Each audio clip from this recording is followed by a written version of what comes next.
രുദ്രാത്മികം last part.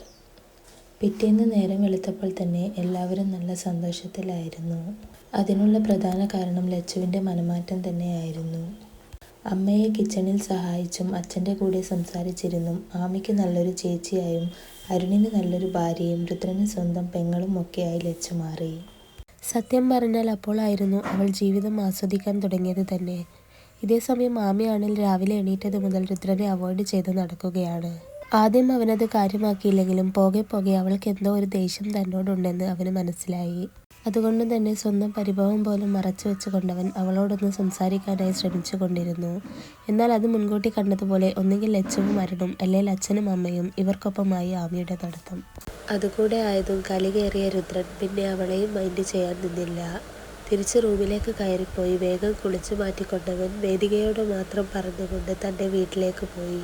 അപ്പോൾ തന്നോടൊന്നും പറയാതെ നോക്കാതെ അവൻ പോയപ്പോൾ വിഷമമായെങ്കിലും അവൾ അത് പുറത്ത് കാട്ടാതെ ചിരിച്ചു കളിച്ച് നടന്നു.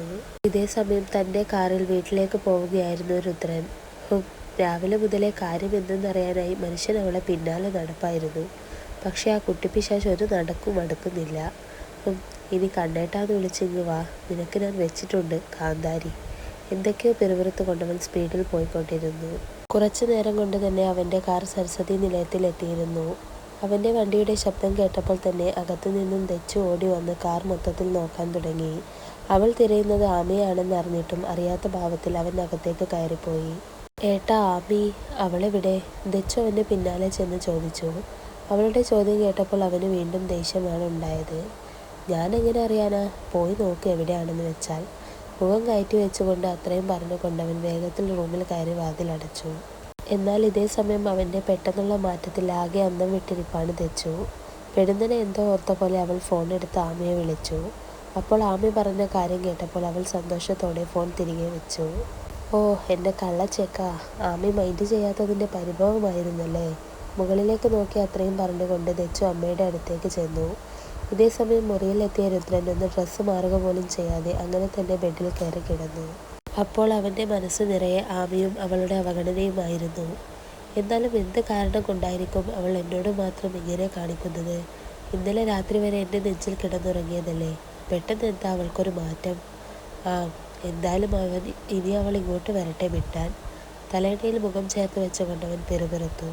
ഇതേസമയം അരുണിന് ചായയുമായി റൂമിലേക്ക് നടക്കുകയാണ് ലച്ചു. കൂടെ ഓരോ കുസൃതിയും പറഞ്ഞുകൊണ്ട് ആമിയുമുണ്ട്. അല്ല ആമി, രുദ്രേട്ടൻ എന്താ പെട്ടെന്ന് വീട്ടിലേക്ക് പോയത്? എന്താ നീ വല്ല കുറുമ്പും കാട്ടിയോ? അവളെ ഒട്ടാകെ നോക്കിക്കൊണ്ട് ലച്ചു ചോദിച്ചപ്പോൾ അവൾ എളിച്ചുകൊണ്ട് തലയാട്ടി. എനിക്കും തോന്നി. രാവിലെ മുതൽ നീ ഏട്ടൻ്റെ അടുത്ത് പോവാതെ ഞങ്ങളെ ചുറ്റിപ്പറ്റി നടപ്പായിരുന്നല്ലോ. അവളെ കളിയാക്കും പോലെ ലച്ചു പറഞ്ഞപ്പോൾ ആമി മുഖം വീർപ്പിച്ചുകൊണ്ട് അവളെ നോക്കി. ഞാൻ അങ്ങനെ ചെയ്തതിന് പിന്നിൽ വലിയൊരു കാര്യമുണ്ട്. വൈകാതെ എല്ലാവർക്കും അത് മനസ്സിലാകും. ഇപ്പോൾ നീ പോടി ചേച്ചി. ലച്ചുവിനെ അവളുടെ റൂമിന് മുന്നിൽ എത്തിയപ്പോൾ അകത്തേക്ക് തള്ളിക്കൊണ്ട് ആമി തിരിഞ്ഞോടി. ഇതേസമയം ലച്ചു നേരെ ചെന്ന് വീണത് വാതിൽ തുറക്കാൻ വേണ്ടി നിൽക്കുന്ന അരുണിൻ്റെ നെഞ്ചിലേക്കുമാണ്. ആദ്യം ഒന്ന് ഞെട്ടിപ്പോയെങ്കിലും അവൻ ഒരു കുസൃതി ചിരിയോടെ ഡോർ ക്ലോസ് ചെയ്ത് അവളുമായി ബെഡിലേക്ക് വീണു. അങ്ങനെ ചിരിയും കളിയുമായി ആ രാത്രി കൂടി വിടവാങ്ങുകയാണ്. എന്നാൽ അതിനിടയിൽ ഈ സമയമായിട്ടും രുദ്രൻ ആമിയെയോ ആമി രുദ്രനെയോ വിളിച്ചിരുന്നില്ല. രുദ്രൻ്റെ കാര്യം അറിയാനായി ആമി ദച്ചുവിനെ വിളിച്ചപ്പോൾ അവളുടെ കാര്യം അറിയാനായി രുദ്രൻ ദീപുവിനെയും വിളിച്ചിരുന്നു. രാത്രി സരസ്വതി നിലയത്തിൽ എല്ലാവരും ചേർന്ന് ഹാളിലിരുന്ന് ഭക്ഷണം കഴിക്കുകയാണ്. ആമി ഇല്ലാഞ്ഞിട്ടൊരു സുഖമില്ല അല്ലേ അമ്മേ? രുദ്രനെ നോക്കി ഒളിക്കണ്ണിട്ട് കൊണ്ട് ദച്ചു പറഞ്ഞപ്പോൾ അവൻ കഴിക്കുന്നതിനിടയിൽ അവളെ നോക്കി കണ്ണുരുട്ടി. ശരി തന്നെ, ആ കാന്താരി ഉണ്ടെങ്കിൽ ഇപ്പോൾ കലബിലെ ആക്കുന്നുണ്ടാവും, മഹാദേവനും പുഞ്ചിരിയോടെ പറഞ്ഞു. നിങ്ങൾ പറഞ്ഞത് ശരിയാ, മോളുണ്ടായിരുന്നെങ്കിൽ നല്ലതായിരുന്നു. ഞാനിപ്പോൾ കുറച്ചു മുന്നേ അവളെ വിളിച്ചിരുന്നു. സരസ്വതി അത് പറഞ്ഞപ്പോൾ രുദ്രൻ്റെ ആകാംക്ഷയോടെയുള്ള നോട്ടം അവരുടെ നേർക്കായി. എന്നിട്ട് എന്താ പറഞ്ഞതമ്മേ? രുദ്രൻ്റെ നോട്ടം മനസ്സിലായ പോലെ ദച്ചു ചോദിച്ചു. എന്ത് പറയാനാ, ആമിമോൾ 2 ദിവസം കഴിഞ്ഞ് വരാമെന്ന്. അവർ അത് പറഞ്ഞു കഴിഞ്ഞതും രുദ്രൻ കഴിക്കൽ മതിയാക്കി എഴുന്നേറ്റു. മോനെ കണ്ണാ, എന്താ വേഗം എഴുന്നേറ്റത്? കൈ കഴുകി സ്റ്റെയർ കയറുന്ന അവനെ നോക്കി സരസ്വതി ചോദിച്ചു. ഒന്നുമില്ല അമ്മ, വിശപ്പില്ല, ഞാനൊന്ന് കിടക്കട്ടെ. മുഖത്തൊരു ചിരി വരുത്തിക്കൊണ്ട് അവൻ മുകളിലേക്ക് കയറി. അവൻ മുകളിലെത്തിയെന്ന് ഉറപ്പായതും സരസ്വതിയും മഹാദേവനും ദച്ചവും പരസ്പരം നോക്കിക്കൊണ്ട് പൊട്ടിച്ചിരിച്ചു. കുറച്ചു മുന്നേ ആമി വിളിച്ചു പറഞ്ഞതനുസരിച്ചായിരുന്നു അവർ നേരത്തെ അവൻ്റെ മുന്നിൽ ഇങ്ങനെയൊക്കെ പറഞ്ഞത്. ഇതേസമയം റൂമിലേക്ക് ചെന്ന ഉടനെ തന്നെ രുദ്രൻ്റെ ഫോണിലേക്ക് ഒരു മെസ്സേജ് വന്നു. അവൻ ഓടി ബെഡിൽ കിടന്നിരുന്ന ഫോൺ എടുത്ത് നോക്കിയപ്പോൾ തന്നെ കാണുന്നത് ആമിയുടെ മെസ്സേജാണ്. ആദ്യം നോക്കേണ്ട എന്ന് വിചാരിച്ച് ഫോൺ മാറ്റിയെങ്കിലും പിന്നീട് വീണ്ടും പോയി എടുത്തു നോക്കി. കണ്ണേട്ടാ, എൻ്റെ ഷെൽഫ് തുറന്നു നോക്കൂ. ഇതായിരുന്നു അവൾ അയച്ച മെസ്സേജ്. ആദ്യം അത് കണ്ടപ്പോൾ അവനൊന്നും മനസ്സിലായില്ല. എങ്കിലും ഷെൽഫിൽ എന്തെന്നറിയാനായി അവൻ വേഗം ചെന്ന് അത് തുറന്നു നോക്കി. തുറന്നപ്പോൾ തന്നെ അവൻ്റെ കയ്യിലേക്ക് ഒരു പാക്കറ്റ് വന്നു വീണു. ആകാംക്ഷയോടെ അവനത് തുറന്നു നോക്കിയപ്പോൾ കാണുന്നത് ഒരു വൈറ്റ് ഷർട്ടും ബ്ലാക്ക് പാൻറ്റുമാണ്. കൂടെ AR എന്നെഴുതിയ സിൽവർ ബ്രേസ്ലെറ്റും. അവനത് എടുത്തു വെച്ചുകൊണ്ട് തിരിച്ച് ഷെൽഫ് അടക്കാൻ നോക്കുമ്പോഴാണ് ഒരു ഡയറി അവിടെ കണ്ടത്. എന്തോ ഒരു ഉൾപ്രേരണയാൽ അവൻ ആ ഡയറി കയ്യിലെടുത്തുകൊണ്ട് സോഫയിൽ ചെന്നിരുന്നു. വളരെ ഭംഗിയുള്ള ആ ഡയറിയുടെ പുറത്ത് ഫോർ മൈ ലവ് എന്ന് എഴുതിയിട്ടുണ്ടായിരുന്നു. അത് വായിച്ചുകൊണ്ട് ഫസ്റ്റ് പേജ് തുറന്നു നോക്കി അവൻ്റെ കണ്ണുകൾ തിളങ്ങി. ആ പേജിന് നടുവിൽ റെഡ് കളർ കൊണ്ട് ഭംഗിയായി രുദ്രാത്മികം എന്ന് എഴുതി വെച്ചിട്ടുണ്ടായിരുന്നു. അതിന് താഴെ ആമിയുടെ സ്വന്തം കണ്ണേട്ടൻ എന്നും. ഇതൊക്കെ കണ്ട രുദ്രൻ്റെ ഹൃദയം തുടികൊട്ടി. ആമിയുടെ ഡയറിയാണ് അതെന്ന് അവന് മനസ്സിലായി. അതിൽ താൻ പോലും അറിയാത്ത തന്നെ പ്രണയിച്ച ആമിയുടെ ജീവിതാനുഭവങ്ങളും ഉണ്ടെന്ന് അവന് മനസ്സിലായി. അതൊക്കെ അറിയാനായി വെമ്പുന്ന മനസ്സുമായി അവൻ ആ ഡയറിയുടെ അടുത്ത പേജ് എടുത്തു. അതിൽ വളരെയധികം ഭംഗിയിൽ തൻ്റെ പുഞ്ചിരി തൂങ്ങി നിൽക്കുന്ന രൂപം ശരിക്കും ജീവനുള്ളതുപോലെ വരച്ചു ചേർത്തിരിക്കുന്നത് കണ്ട അവൻ്റെ കണ്ണുകൾ അത്ഭുതം കൊണ്ട് വികസിച്ചു. അതിന് താഴെ ആമിയുടെ സ്വന്തം കണ്ണേട്ടൻ എന്ന് എഴുതിയിരിക്കുന്നത് കണ്ടപ്പോൾ അവൻ്റെ കണ്ണുകൾ ഈറനണിഞ്ഞു. അവൻ്റെ കൈകൾ പതിയെ അടുത്ത പേജിലേക്ക് നീങ്ങി. Flash back. അന്ന് ദച്ചുവിൻ്റെ കൂടെ വന്നു പോയതിൽ പിന്നെ ദച്ചുവിൻ്റെ ഫോണിൽ നിന്നും സൂത്രത്തിൽ നമ്പർ കൈക്കലാക്കിക്കൊണ്ട് രുദ്രൻ ആമിക്ക് മെസ്സേജ് അയച്ചിരുന്നു. ആദ്യം ആളെ മനസ്സിലായിട്ടും അവൾ റിപ്ലൈ ഒന്നും നൽകിയില്ല. എങ്കിലും പോകെ പോകെ രണ്ടുപേരും പരസ്പരം മെസ്സേജിലൂടെ മൗനമായി പ്രണയിച്ചു. രണ്ടുപേർക്കും പരസ്പരം ഒരു ദിവസം പോലും മെസ്സേജ് അയക്കാതെയോ വിവരങ്ങൾ പറയാതെയോ വയ്യൊന്നായി. എന്നാൽ ഒരിക്കൽ പോലും അവർ പിന്നെ നേരിട്ട് കാണുകയോ ഫോൺ വിളിക്കുകയോ ചെയ്തിരുന്നില്ല. വെറും മെസ്സേജ് മാത്രം. ആ ഇടയ്ക്കാണ് ദച്ചു ദീപുവിനെ കാണുന്നതും അവരുടെ പ്രണയകാലം അവിടെ ഉണ്ടാവുകയും ചെയ്യുന്നത്. അതിനുശേഷം ഒരു ദിവസം രുദ്രൻ തന്നെ ആദ്യം ആമിയോട് തൻ്റെ ഇഷ്ടം അറിയിച്ചു. ആദ്യം അമ്പരന്ന് ദേഷ്യം കൊണ്ട് അവൾ എന്തൊക്കെയോ പറഞ്ഞെങ്കിലും തൻ്റെ മനസ്സിലും അവനോട് പ്രണയം തന്നെയാണെന്ന് പിന്നെ അവൻ്റെ മെസ്സേജ് ഒന്നും വരാതെ ആയപ്പോൾ അവൾക്ക് മനസ്സിലായി. അവൾ അത് ആദ്യം തുറന്നു പറഞ്ഞത് ദച്ചുവിനോടായിരുന്നു. അവൾ ഫുൾ സപ്പോർട്ട് ഉണ്ടെന്ന് പറഞ്ഞപ്പോൾ ആമി ധൈര്യത്തോടെ രുദ്രനോട് കാര്യം പറഞ്ഞു. അവിടം തൊട്ട് അവരുടെ പ്രണയം വസന്തം പൂക്കുകയായിരുന്നു. രുദ്രനും ആമിയും പരസ്പരം ഭ്രാന്തമായി പ്രണയിച്ചു കൊണ്ടിരിക്കെയാണ് ലച്ചു ഈ വിവരം അറിയുന്നത്. അതോടെയാണ് തൻ്റെ മാർഗം എളുപ്പമാക്കുക എന്ന നിലയിൽ ആദ്യം ദച്ചുവിനെയും ദീപുവിനെയും അവൾ അകറ്റിയത്. അതോടെ ദച്ചു ലച്ചുവിന് സപ്പോർട്ടായി വന്നപ്പോൾ അവളുടെ ഉദ്ദേശം വളരെ പെട്ടെന്ന് തന്നെ നടന്നു. അതിനായി അവൾ ആദ്യം ചെയ്തത് രുദ്രനെ വിളിച്ച് അവന് ഇത്രയും നാൾ മെസ്സേജ് അയച്ചത് താനാണെന്നും ആമിയുടെ പേര് പറഞ്ഞത് രുദ്രന് തന്നെ ഇഷ്ടമാവില്ല എന്നോർത്താണെന്നും ആമിയും ദീപുവും തമ്മിൽ വർഷങ്ങളായുള്ള ഇഷ്ടമാണെന്നും ലച്ചു പറഞ്ഞ് വിശ്വസിപ്പിച്ചു. ആദ്യമൊന്നും അവൾ പറയുന്നത് വിശ്വസിച്ചില്ലെങ്കിലും ലച്ചു ഇല്ലാത്ത കള്ളത്തെളിവുകൾ കാട്ടിയപ്പോൾ രുദ്രനും വിശ്വസിച്ചു പോയി. കൂടെ ദച്ചുവും കൂടെ വന്ന് പറഞ്ഞപ്പോൾ രുദ്രന് പൂർണ്ണ വിശ്വാസമായി. മനസ്സുകൊണ്ട് ഹൃദയം കൊണ്ട് സ്നേഹിച്ചത് ആമിയെയാണേലും ലച്ചു താൻ കാരണം ചതിക്കപ്പെട്ടല്ലോ എന്ന ചിന്ത, കുറ്റബോധം അവനിൽ നിറയാൻ തുടങ്ങിയപ്പോൾ ആമിയെ മറന്ന് ലച്ചുവിനെ സ്നേഹിക്കാൻ അവൻ ശ്രമിച്ചു. അങ്ങനെയാണ് ഹൃദയവേദനയോടെ രുദ്രൻ ആമിയോട് കാര്യമൊക്കെ പറഞ്ഞ് ക്ഷമ ചോദിക്കുന്നത്. അപ്പോൾ തന്നെ എല്ലാത്തിനും കാരണം ലച്ചുവും ദച്ചുവുമാണെന്ന് ആമിക്ക് മനസ്സിലായിരുന്നു. എങ്കിലും ഒന്നും പറയാതെ അവൾ തൻ്റെ സങ്കടം കടിച്ചമർത്തി. ദീപു എല്ലാ കാര്യങ്ങളും അറിഞ്ഞപ്പോൾ രുദ്രനോട് ചെന്ന് സത്യം പറയാമെന്ന് പറഞ്ഞെങ്കിലും ആമി അതിന് സമ്മതിച്ചില്ല. സത്യങ്ങളെല്ലാം രുദ്രൻ അറിയുന്ന നിമിഷം ഞാൻ ജീവനോടെ ഉണ്ടാവില്ല എന്ന ലച്ചുവിൻ്റെ വാക്കുകളാണ് ആമിയെ ഏറെ വേദനിപ്പിച്ചത്. അങ്ങനെ തൻ്റെ കൺമുന്നിൽ വെച്ച് രുദ്രനും ലച്ചുവും പ്രണയിക്കുന്നത് ഹൃദയവേദനയോടെ നോക്കി നിൽക്കേണ്ടി വന്ന അവസ്ഥയും എത്രയോ രാത്രികളിൽ സ്വന്തം വിധിയെ ഓർത്ത് അലറിക്കരഞ്ഞതൊക്കെയും ഒടുവിൽ രുദ്രനുമായുള്ള കല്യാണം വരെയുള്ള കാര്യങ്ങൾ അതിൽ വ്യക്തമായി ഉണ്ടായിരുന്നു. എല്ലാം വായിച്ചു കഴിഞ്ഞപ്പോൾ കുറ്റബോധം കൊണ്ടും വേദന കൊണ്ടും രുദ്രൻ്റെ കണ്ണുകൾ നിറഞ്ഞു വന്നു. ഡയറി ബെഡിൽ ഇട്ടുകൊണ്ടവൻ മുഖം കൈകൊണ്ട് അമർത്തി തലയും താഴ്ത്തിയിരുന്നു. കൺമുന്നിൽ ലച്ചുവുമായി താൻ ചിരിച്ചു കളിച്ച് നടക്കുമ്പോഴും അവളെ ചേർത്ത് പിടിക്കുമ്പോഴൊക്കെ വേദനയാലെ നോക്കി നിൽക്കുന്ന ആമിയുടെ മുഖം അവന് ഓർമ്മ വന്നു. ഈശ്വരാ, എൻ്റെ ആമി, അവൾ എത്ര വേദന സഹിച്ചു. എന്നിട്ടും അവൾ ആഗ്രഹിച്ചത് ഒന്നും എന്നെ അറിയിക്കരുത്, ഞാൻ വിഷമിക്കരുത് എന്നല്ലേ. എന്നിട്ടും എനിക്കരികിൽ എത്തിയപ്പോൾ പോലും ഞാൻ ലച്ചുവിൻ്റെ പേരും പറഞ്ഞുകൊണ്ട് അവളെ വേദനിപ്പിക്കുകയല്ലേ ചെയ്തേ. ഇതിനൊക്കെ ഞാൻ അവളോട് എങ്ങനെ ക്ഷമ ചോദിക്കും? ആമി, ഇത്രയും കാലം ഞാൻ നിന്നോട് ചെയ്തതിനൊക്കെ 1000 വട്ടം ക്ഷമ ചോദിക്കുക പെണ്ണേ. ഇനി ഞാൻ നിന്നെ സ്നേഹിച്ചോളാം, ചേർത്ത് പിടിച്ചോളാം. എൻ്റെ പ്രണയാഗ്നി കൊണ്ടല്ലാതെ ഇനി നിന്റെ കണ്ണുകൾ നിറയില്ല Aami. Love you Aami, love you more than anything. ആമിയുടെ പുഞ്ചിരി തൂങ്ങുന്ന മുഖം മനസ്സിൽ ആവാഹിച്ചുകൊണ്ട് അവൻ പറഞ്ഞു. അവന് അപ്പോൾ തന്നെ അവളെ കാണണമെന്ന് തോന്നി. അവൻ ഉടനെ തന്നെ അവൾ നൽകിയ ഡ്രസ്സ് അടുത്തണിഞ്ഞുകൊണ്ട് അവൾക്കരികിലേക്ക് ചെല്ലാനായി മുറി വിട്ടിറങ്ങി. എന്നാൽ സ്റ്റെപ്പ് ഇറങ്ങി താഴെ എത്തിയ രുദ്രൻ ഒരു നിമിഷം നിന്നു. മുന്നിൽ ഒരു വൈറ്റ് കളർ നെറ്റ് സാരി ഉടുത്ത് ചെറുചിരിയാലെ നിൽക്കുന്ന ആമിയെ അവൻ കണ്ണിമ വെട്ടാതെ നോക്കി നിന്നുപോയി.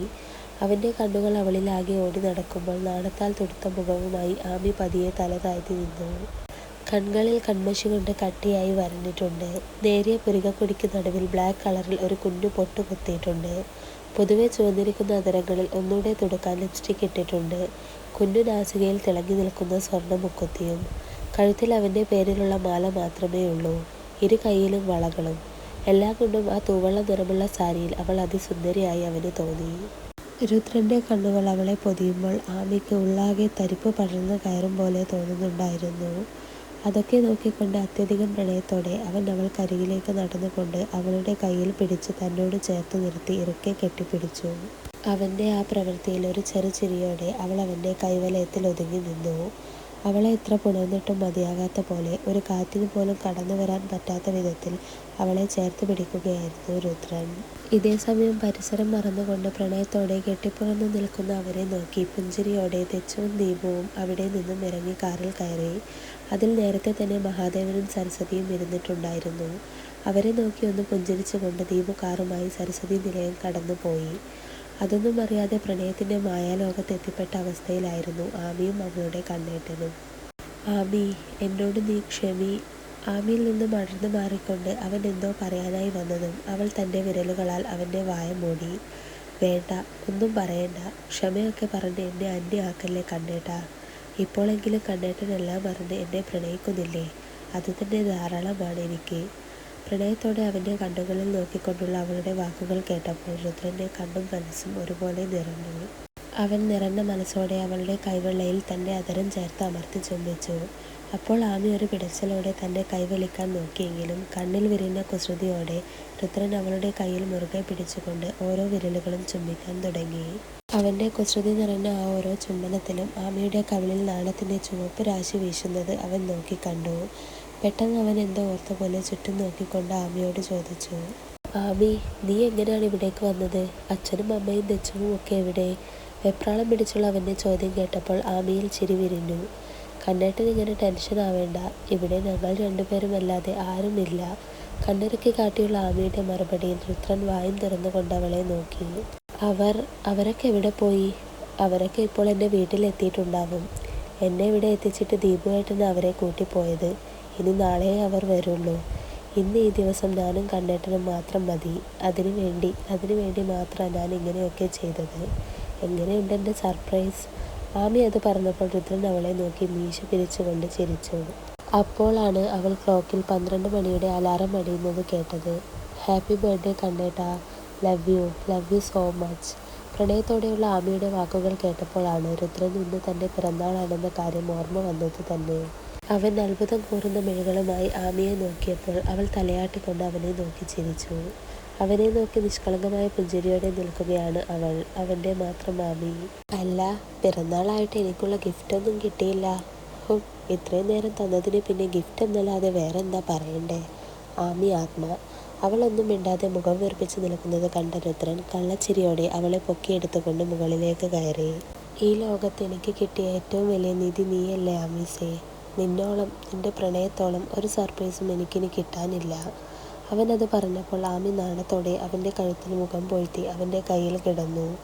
അവളെയും കൊണ്ട് രുദ്രൻ നേരെ പോയത് ബെഡ്റൂമിലേക്കായിരുന്നു. അവളെ ബെഡിൽ അവൻ കിടത്തിയ ശേഷം അവൻ അവൾക്കരികിൽ ചെന്ന് കിടന്നു. ആമീസേ, ഞാനിന്ന് എന്ത് സന്തോഷത്തിലാണെന്നോ. എനിക്ക് എങ്ങനെ അത് പ്രകടിപ്പിക്കേണ്ടത് എന്ന് എനിക്കറിയില്ല. ആമിയെ നോക്കി കിടന്നുകൊണ്ട് രുദ്രൻ പറഞ്ഞു. ആണോ? എൻ്റെ കണ്ണേട്ടൻ അത്ര സന്തോഷത്തിലാണോ? അവൻ്റെ താടിയിൽ പിടിച്ച് കൊഞ്ചിക്കൊണ്ട് ആമി ചോദിച്ചപ്പോൾ അവൻ അതേ എന്ന നിലയിൽ തലയാട്ടി ചിരിച്ചു. കുറച്ചുനേരം അവർ രണ്ടുപേരും പരസ്പരം മിഴികളാൽ പ്രണയിക്കാൻ തുടങ്ങി. ആമി, ഞാൻ എന്നെ സ്വന്തമാക്കിക്കോട്ടെ നിന്നെ. എല്ലാ അർത്ഥത്തിലും എന്നെ നല്ല പാതി ആക്കിക്കോട്ടെ. രുദ്രൻ്റെ ആ ചോദ്യത്തിന് മുന്നിൽ അവളാകെ അടിമുടി പൂത്തുലഞ്ഞു. അവളുടെ നാണം കൊണ്ട് ചുവന്ന് തുടുത്തിരിക്കുന്ന മുഖം മതിയായിരുന്നു അവന് അവളുടെ മനസ്സ് വായിക്കാൻ. ഒടുക്കം രാത്രിയുടെ യാമത്തിൽ ആദ്യ പ്രണയവീഴ്ചയുടെ ആലസ്യത്തിൽ അവൻ അവളിലേക്ക് തളർന്നു വീണപ്പോൾ താങ്ങാൻ അവളുടെ കൈകൾക്ക് ശക്തിയില്ലെങ്കിലും നിറഞ്ഞ മനസ്സോടെ പൂർണ്ണ സംതൃപ്തിയോടെ അവളുടെ കൈകൾ അവൻ്റെ തലമുടിയിൽ പ്രണയത്തോടെ ചലിക്കുന്നുണ്ടായിരുന്നു. കുറച്ചു മാസങ്ങൾക്ക് ശേഷം ആമി, എടി ആമി, നീ ഇതെവിടെ പോയി കിടക്കുക? രാവിലെ തന്നെ ആമിയെ പരതി നടക്കുകയായിരുന്നു രുദ്രൻ. രാത്രി കിടക്കുമ്പോൾ കൂടെ ഉണ്ടായതാണ്. എണീറ്റ് നോക്കുമ്പോൾ പെണ്ണിനെ കാണാനില്ല. അവൻ ദേഷ്യപ്പെട്ടുകൊണ്ട് മുകളിലേക്ക് കയറാൻ നോക്കുമ്പോഴാണ് ഒരു പാദസര കിലുക്കം കേട്ടത്. അത് കേട്ടപ്പോൾ അവൻ്റെ മിഴികൾ തിളങ്ങി. വയറിൽ കൈ ചേർത്തുകൊണ്ട് പതിയെ സ്റ്റെപ്പ് ഇറങ്ങി വരികയാണ് ആമി. എൻ്റെ പൊന്ന് കണ്ണേട്ടാ, രാവിലെ തന്നെ ഇങ്ങനെ വിളിച്ചു കൂവല്ലേ? ദേ, എനിക്ക് ഈ അവസ്ഥയിൽ നടന്നു വരാനാവണ്ടേ? പതിയെ അവനരികിൽ ചെന്ന് നിന്ന് അവൻ്റെ മീശ പിരിച്ചുകൊണ്ട് അവൾ കുറുമ്പോടെ പറയുന്നത് കേട്ട് രുദ്രൻ്റെ ചുണ്ടിൽ ഒരു ചിരി വിരിഞ്ഞു. രുദ്രനും ആമിക്കും ഇടയിൽ ഒരു കുഞ്ഞു കുറുമ്പിയോ കുറുമ്പനോ വരാൻ പോവുകയാണ്. ആമിക്കിപ്പോൾ 5 മാസമാണ്. ഇനി ലച്ചുവിനെ പറ്റി പറയുവാണെങ്കിൽ ലച്ചുവിനും അരുണിനും ഒരു മകൻ പിറന്നു, അശ്വിൻ അരുൺ. പിന്നെ ഇന്നത്തെ ദിവസത്തിൻ്റെ പ്രത്യേകത എന്തെന്ന് വെച്ചാൽ ഇന്നാണ് ലച്ചുവിൻ്റെയും ദീപുവിൻ്റെയും കല്യാണം. അതിന് അമ്പലത്തിൽ പോകാനുള്ള തിരക്കിലാണ് എല്ലാവരും. ആമി, അമ്പലത്തിൽ ചെന്നാൽ അവിടെയും ഇവിടെയും ഓടി നടക്കാൻ നിൽക്കരുത് കേട്ടല്ലോ. എൻ്റെ കൂടെ തന്നെ ഉണ്ടാവണം. ആമിയുടെ ഉണ്ടക്കവിളിൽ ചുംബിച്ചുകൊണ്ട് രുദ്രൻ പറഞ്ഞു. ഓ ആയിക്കോട്ടെ. ആമി അതും പറഞ്ഞുകൊണ്ട് കുലുങ്ങി ചിരിച്ചു. അങ്ങനെ വൈകാതെ തന്നെ അവരെല്ലാം ദീപുവിനെയും കൂട്ടി അമ്പലത്തിലെത്തി. അപ്പോഴേക്കും ലച്ചുവും അമ്മയും അച്ഛനും ഒക്കെ അവിടെ എത്തിയിരുന്നു. രുദ്രൻ പിന്നെ എപ്പോഴും ആമിയുടെ കൂടെ തന്നെയാണ്. അങ്ങനെ എല്ലാവരെയും സാക്ഷി നിർത്തി ദീപു ലച്ചുവിനെ താലി ചാർത്തി സ്വന്തമാക്കി. എല്ലാവരും സന്തോഷത്തോടെ വീട്ടിലേക്ക് തിരിച്ചു. അന്ന് രാത്രി രുദ്രൻ്റെ നെഞ്ചോരം ചേർന്ന് കിടക്കുകയായിരുന്നു ആമി. അവൻ്റെ കൈകൾ അവളുടെ വയറിനെ പൊതിഞ്ഞു പിടിച്ചിട്ടുണ്ടായിരുന്നു. കണ്ണേട്ടാ, എന്താ ആമി? അങ്ങനെ എല്ലാം കലങ്ങി തെളിഞ്ഞു അല്ലേ? ഒരിക്കൽ പോലും ഞാൻ കരുതിയിരുന്നില്ല ഇങ്ങനെയൊക്കെ ആയിത്തീരുമെന്ന്. ഇപ്പോൾ ഞാൻ എത്ര സന്തോഷവതിയാണെന്നോ. ഞാനും കണ്ണേട്ടനും നമ്മുടെ കുഞ്ഞുമുള്ള നാളുകളെ പറ്റിയുള്ള ഓർമ്മകളിലാണിപ്പോൾ. പ്രണയത്തോടെ അവൻ്റെ ചുണ്ടിൽ ചുംബിച്ചുകൊണ്ട് ആമി പറഞ്ഞു. നീ പറഞ്ഞത് ശരിയാ ആമി. ഇപ്പോഴാ എല്ലാം കൊണ്ടും സന്തോഷത്തിലായത്. അവളെ ചേർത്ത് പിടിച്ചുകൊണ്ട് അവനും പറഞ്ഞു. അപ്പോൾ അവർ രണ്ടുപേരുടെയും മനസ്സിൽ തങ്ങൾക്ക് പിറക്കാൻ പോകുന്ന കുഞ്ഞും വരാൻ പോകുന്ന സന്തോഷം നിറഞ്ഞ നാളുകളുമായിരുന്നു. ആർക്കും പിരിക്കാനാവാതെ എന്നും സന്തോഷത്തോടെ അവർ ജീവിതം തുടരുകയാണ്, രുദ്രാത്മികമായിക്കൊണ്ട്.